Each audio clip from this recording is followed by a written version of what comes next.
Hello dears, hello world.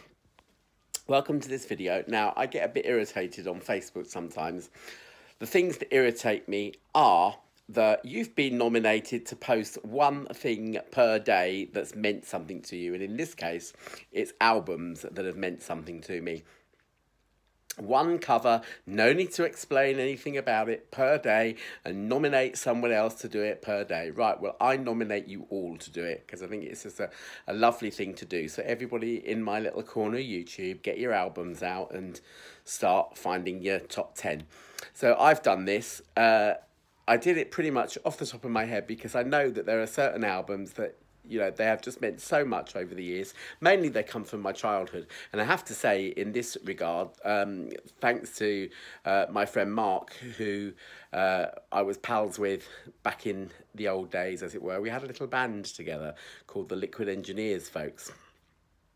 And he and I used to trade music with one another and share stuff and whatnot else. And yeah, I mean, he was very convincing, and he always had, his dad had a record shop and a music shop, as it were, sold musical instruments and stuff. So he always seemed to have more records than me, and always, kept more up to the times with me, whereas I was a tad more conservative in my taste. But he introduced me to quite a few of the little nuggets that you're going to see here. And actually, I don't think anyone who's been following me since, little while on YouTube, 2008. Gosh, I'm coming up to my 10th anniversary. Good Lord. Anyway, yeah, it won't come as a surprise to anyone because, you know them all anyway, I'm sure. Or at least some of these, you think, oh, actually, no surprise with that one. Right, sorry, that's my finger in the way, because I'm about to swivel this iPhone round and have a look down at the albums that I've got here. Oh, sorry, before I do that, there are one or two also rans here, which I can't really go by without mentioning, because, as I say, 10 albums, it's really not that very many. So, yeah, some also rans. Also rans, Tug of War by Paul McCartney. Walls and Bridges by John Lennon, All Things Must Pass by George Harrison, and Purple Rain by Prince. Some albums that have just sort of been with me, my life, as it were. Okay, so now I really will swivel around and you won't have to look at my face anymore. Okay, so to start with, Kula Shaker, Peasants, Pigs and Astronauts. Now I know that obviously K was the album that got me into Kula Shaker, but this album here is just absolutely stunning and fantastic. I'm sorry it's got a beaten up CD case. I have got the remaster as well, which is in a cardboard box type thing. But yeah, this album is just absolutely stunning and really proves what musicians they are. And it's been one of those that's just got so many gorgeous moments on it and gorgeous tunes that it just has to go in my top 10. Okay, similarly with this album, this is Still Crazy After All These Years by Paul Simon. And since I first heard this way back when, I've just adored it, and you don't really need me to say anything more about it because I did a review on this a long time ago. But yeah, you'll be able to find it and it's fantastic. So yep. David Sylvian's Secrets of the Beehive, from the late 80s. This will be 1987, I think it was. And I was what was I, sort of 20-year-old, something, 18, 19, something like that. Fancied myself as a poet and as a kind of artiste, as it were, and this album here really kind of got my creative juices flowing. And I think for many years after that, I didn't try and write a song that wasn't trying to be David Sylvian. So yeah, fantastic work, this one. Suzanne Vega, from about the same time. Yep. And it is just called Suzanne Vega. And it's got Cracking on it, and it's got Marlena on the Wall on it, and Straight Lines and Neighbourhood Girls.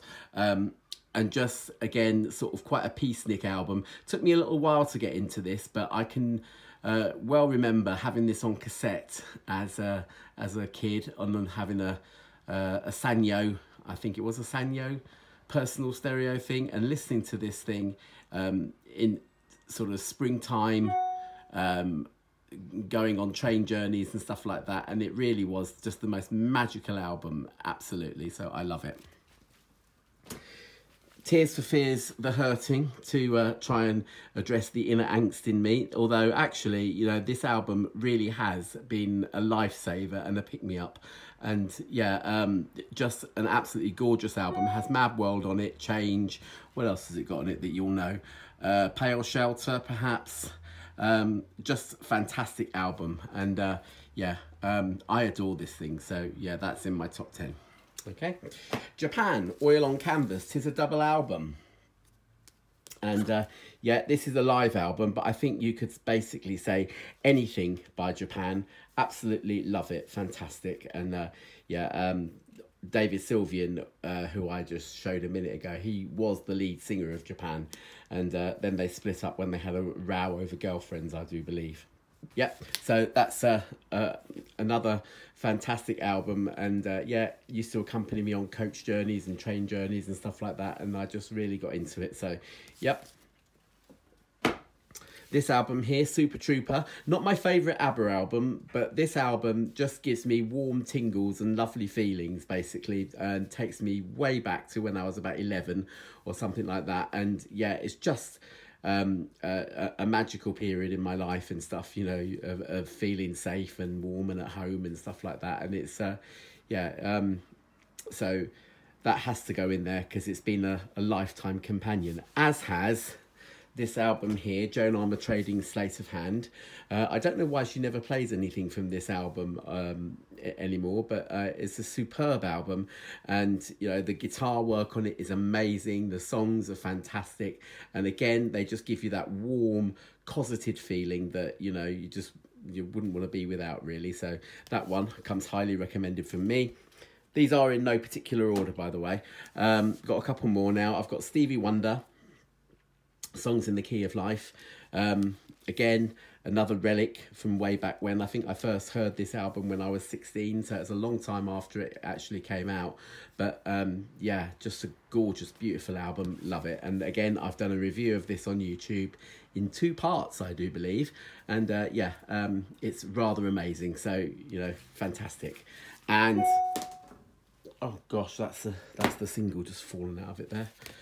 Finally, in my top 10 is Revolver by the Beatles. This is a mono copy from my mono box set, but I first heard this again in about 1982, something like that, when I was 13 going on 14, something like that. And I think the thing that really pushed this album home, even though, you know, the first time I heard it, I was absolutely loving it. You know, the she said, you know, the lovely swirling guitars, you know, the punchiness of Anya Berkensing and stuff like that.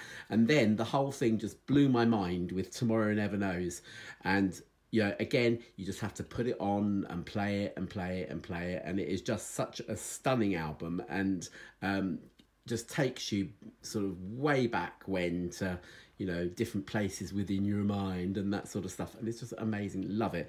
You know, in fact, you know, I love anything that kind of can transport me sort of and my imagination well away to kind of somewhere else, really. And I think that's part of the art of the vernacular of pop music, really, that really it just takes the everyday and transforms it into art. And this is, you know, no better example than Revolver. Fantastic. Just so that you, in case you wonder what it was that's at the bottom of this pile, this is not part of my top 10 because I've only just heard it today, so I can't really, you know, legitimately say this has travelled with me all my life and stuff. But it's Bell and Sebastian's How to Solve Human Problems, How to Solve Our Human Problems. And yeah, it's a triple album. I've just got it today and I've played it all through, and it is rather fantastic as well. But it's, again, it doesn't come under my top 10, but it's just here on the table, as it were. All right, so I am going to see you later on now, and thank you for watching. Ta-ra, bye.